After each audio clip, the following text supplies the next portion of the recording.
guys, Crystal and Vanway here, and I thought I would take a break from my bread making and backyard landscaping to give you a little Phoenix real estate update. Yeah, I know, I'm super overdue, but here you go, all right? It's been a super roller coaster ride in Phoenix real estate market the last 3 months. Crazy, but just like a lot of roller coaster rides, we kind of are ended up right where we started from. When everything, shut down back in March, the Phoenix real estate market, even though it was considered an essential service, it was like everyone just hit a big pause button and said, you know what, I'm just gonna see how this all plays out. Contracts were getting canceled, people were putting their plans on hold, the number of contracts went way, way down. People just weren't doing the real estate thing. But at the end of May, when things started to open back up again, guess what? Everything started to open back up again. This last week, record number of listings under contract, we're back up and running. There's still, a little catch up in some areas, but if you're looking for huge drops in real estate prices or great deals we had, no, not gonna happen. There was a little window there, maybe when there weren't as many buyers out, but hey, those days are over and we're back in crazy town. We're back in crazy town because the demand is really up, but supply is not so much, So I think there's some sellers that are kind of looking at some things going on down the pike, saying maybe I'm gonna wait and see.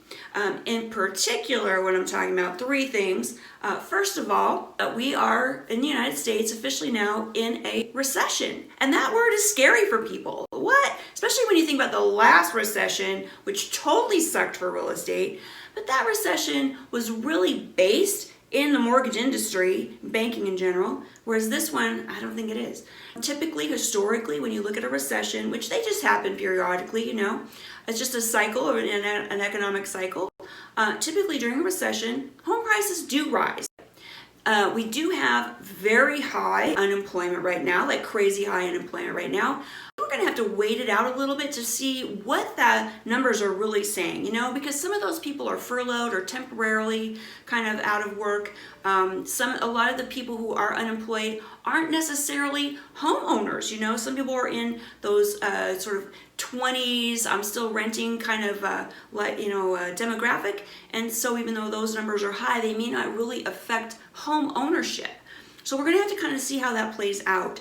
But I will tell you this, for those people that, found themselves underemployed or unemployed and reached out to their lenders to take advantage of the forbearance programs that were out there, where the banks are like, hey, you could just take a pause on your mortgage payment. You could skip the next couple. We're fine with that.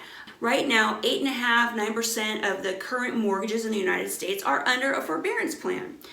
But only 1 in 10 of those mortgages have less than 10% equity, which means that if you needed to sell your house, you totally can, and you would have to be putting money in your pocket. So if you needed to make some changes, scale it down house-wise, you have that ability. Versus last time when basically there was so much speculation, people were over leveraged, you were underwater, and you had to do a short sale or foreclosure. Now, I'll tell you this, it may be that unemployment nationwide drives more people to Arizona because, we're one of the better places right now, and it may actually make our demand higher and our supply lower. Who knows? It's just something we're gonna have to watch.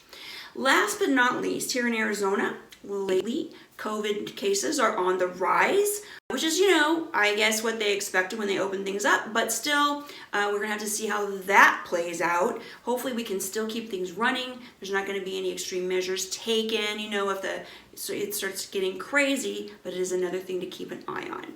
So if I had to guess, I would say this: supply is probably gonna be a serious factor throughout this year. I don't think there's going to be enough houses to go around. Okay, that's not really news, but I think this year could be really, really bad. I think demand is going up and will continue to go up, which means prices are going to also go up. So if you're looking to buy, I don't see any reason to wait. If you're looking anything under like 500,000–600,000, jump on it now. Luxury market, summer, always, kind of an iffy time. But anybody else, like the normal people, no offense, you guys are normal, the people that buy the $1 million homes. I'm not saying you're not.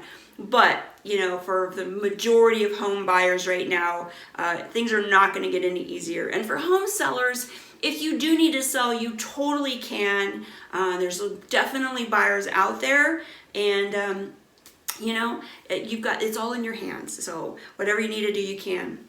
Hey, if you have any questions or comments, or if you have a really great sourdough bread recipe, hit me up. You know where to find me, KristinaHereInPhoenix.com. That's where. Peace, love, and real estate to everybody out there.